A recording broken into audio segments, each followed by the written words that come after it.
Sampun, Mbak Ula. Siap. Oke.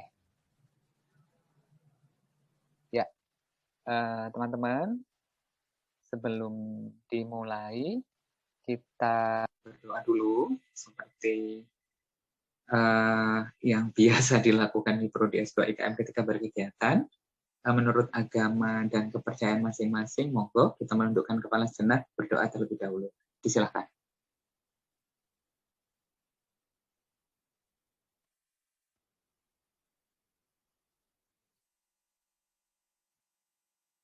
Cukup, matur suwun.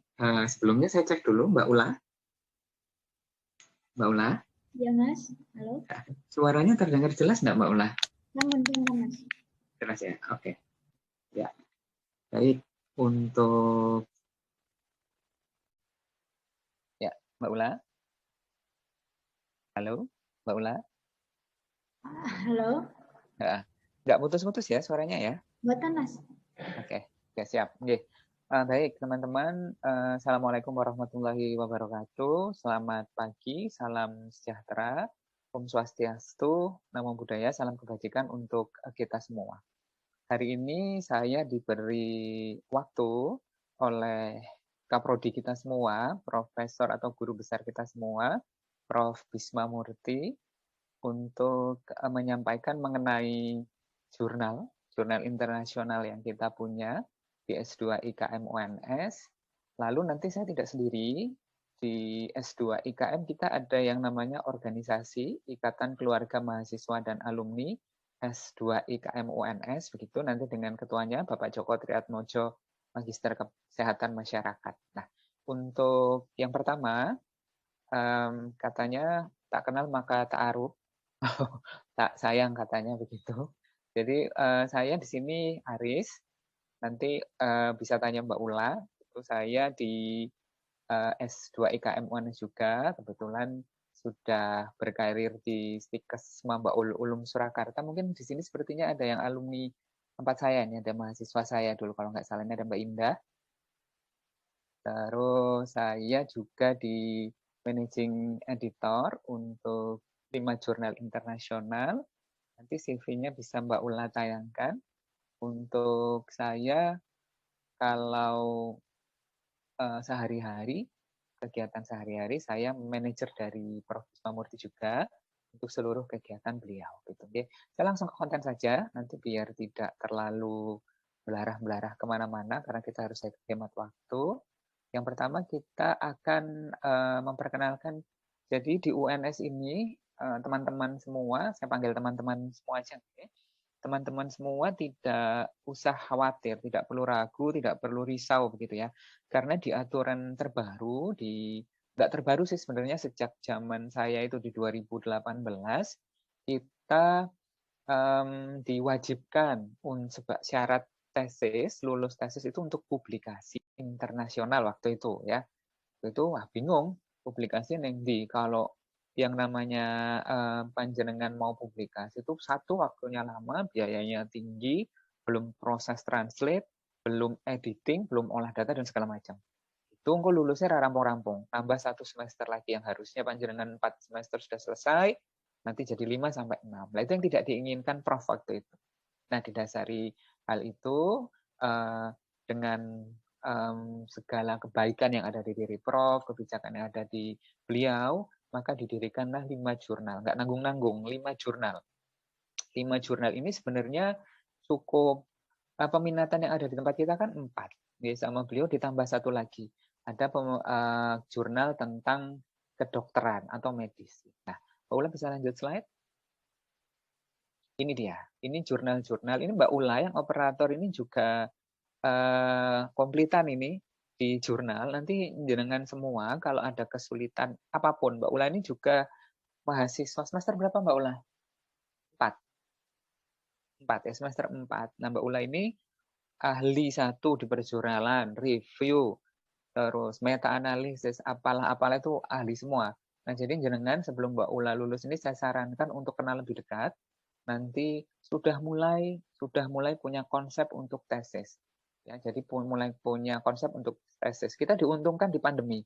Tidak karya yang langsung terjun ke masyarakat. Dalam arti adalah jenengan bisa mereview-review artikel yang disusun-susun secara sistematis, nanti dianalisis melalui meta-analisis. Nah, ini bisa tanya ke Mbak Ula.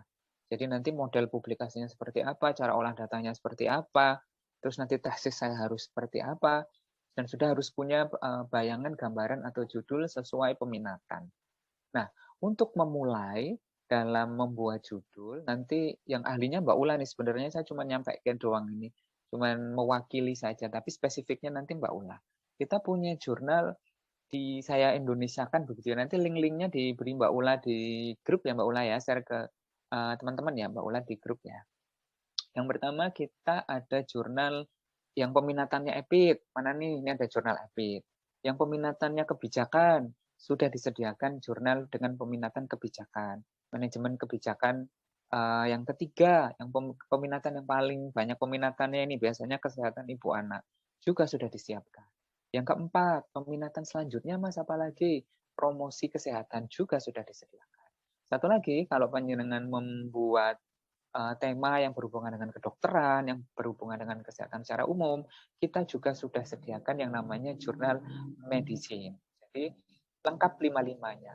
Akreditasinya Anda patut berbangga hati karena di Indonesia satu-satunya pasca sarjana di sekolah pasca sarjana di Indonesia, khususnya kesehatan masyarakat yang memiliki 5 jurnal dengan akreditasi. Mungkin kalau jenengan yang di instansi pendidikan mengerti ya, ada akreditasi itu ada nasional oleh Sinta. Yang ini juga akreditasi internasional. Jadi kita sangat-sangat diuntungkan. Lah nanti dari mana itu Mas publikasinya? Dari tesis. Jadi tesis Anda nanti tidak perlu khawatir.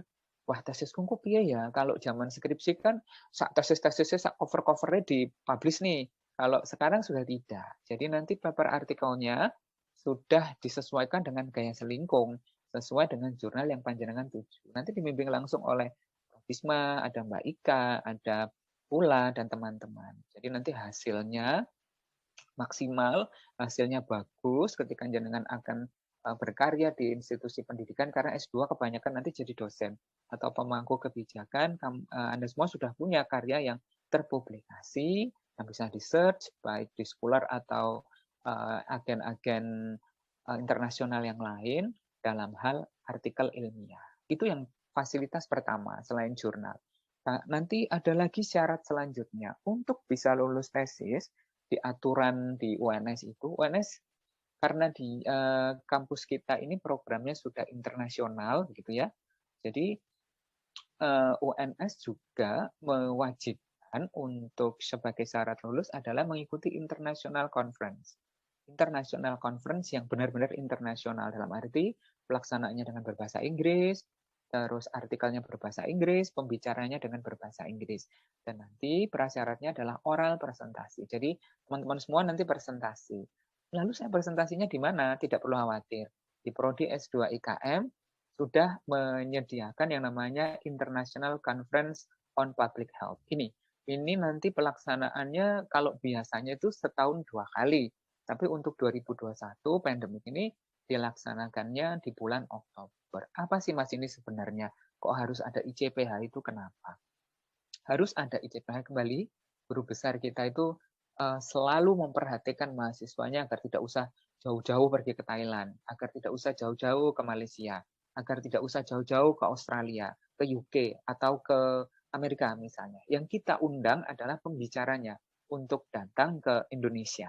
Nah ini syarat kalau ada yang dosen, panjenengan bisa buka PAK, penilaian angka kredit dosen di 2019, itu kalau mau naik jenjang karir dari asisten ahli, lektor kepala, atau ke guru besar, nah ini ada pengakuan untuk international conference. Disebut internasional jika pembicaranya dari 4 benua. Alhamdulillah kita dari 2016 sudah melaksanakan international conference ini dan diakui sebagai conference tingkat internasional. Nah, saya sendiri sudah menggunakan ICPH ini selain sebagai tim yang ada di dalamnya, saya coba untuk kenaikan angka kredit dosen saya begitu ya. Wah ini benar nggak nih digunakan? Diakui penuh 100% kalau itu merupakan bagian dari international conference. Nah, itu fasilitas selanjutnya yang kita dapat untuk di S2 IKM UNS. Lalu ada apa lagi Mbak Ula di slide-nya? Nah, ini kegiatan-kegiatan rutin yang kita juga laksanakan. Jadi teman-teman, kita punya kegiatan rutin seminar kesehatan, kita punya kegiatan rutin workshop khususnya tentang statistik ya, karena based on-nya dari kita ini sesuai visi misi. Jadi nanti teman-teman juga harus paham visi misi kita nanti unggul untuk epidemiologi di 2023 skala internasional. Nah, ini perwujudannya nanti di setiap 2 bulan sekali kalau yang offline kita selenggarakan. Nah, yang online ini paling sering nih, sebulan sampai 2 kali, 1 kali gitu dilaksanakan workshop. Macam-macam teman-teman. Ada tentang yang stata, nanti menggunakan RefMan untuk meta-analisis, systematic review, ada meta-analisis, multi-level analysis. Jadi tidak perlu khawatir. Yang kuliah online itu kan kadang-kadang ya akeh ngantuke, akeh nyambunge begitu ya. Itu kadang waktunya terlalu cepat dan nggak sempat latihan karena teman-teman dalam satu room itu jumlahnya banyak. Nah, itu nanti ada pelatihan-pelatihan yang kalau panjenengan berminat, biayanya murah sih 50.000 kalau untuk yang dari dalam, ya, diajari dari dasar begitu workshop seharian untuk pelaksanaan itu tadi, olah data, terus bagaimana cara nanti publikasi. Jadi sudah lengkap ada di dalam. Untuk kita, mungkin sudah tahu semua ya, kalau kita akreditasinya A, baru itu 2020 sampai 5 tahun ke depan. Jadi untuk S2 IKM UNS, akreditasi A, dan ini mohon doanya teman-teman, kita akan persiapan untuk internasional akreditasi, dan mohon doanya juga untuk kelas internasionalnya segera dibuka, begitu ya.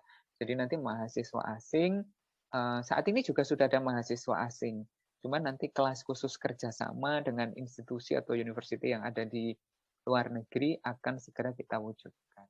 Keuntungannya apa untuk teman-teman yang S2 IKM ini yang masih masuk di semester 1, 2, dan seterusnya. Keuntungannya adalah nanti pengajar yang mengajar di kelas internasional juga akan masuk ke kelas-kelas panjenengan semua dengan muatan bahasa Inggris yang nanti akan menambah wawasan, menambah pengetahuan kita khususnya tentang kesehatan masyarakat. Tren yang lagi naik ini KMPK untuk pendaftar yang nanti berkarir di rekam medis, administrasi rumah sakit, manajemen kesehatan. Nah, ini monggo nanti dimanfaatkan dengan baik peluang-peluang khususnya penelitian yang ada.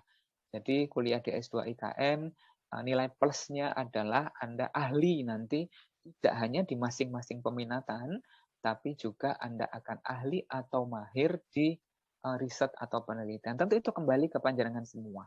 Dalam arti adalah sukses atau berhasilnya adalah kembali ke panjenengan semua. Mbak Ula, kita masih ada slide apa lagi nih selain ICPH? Sampun, Mas. Sampun. Ya, ini saya singkat saja, tidak usah berlama-lama. Nanti kalau mau ketemu langsung, kami setiap hari ada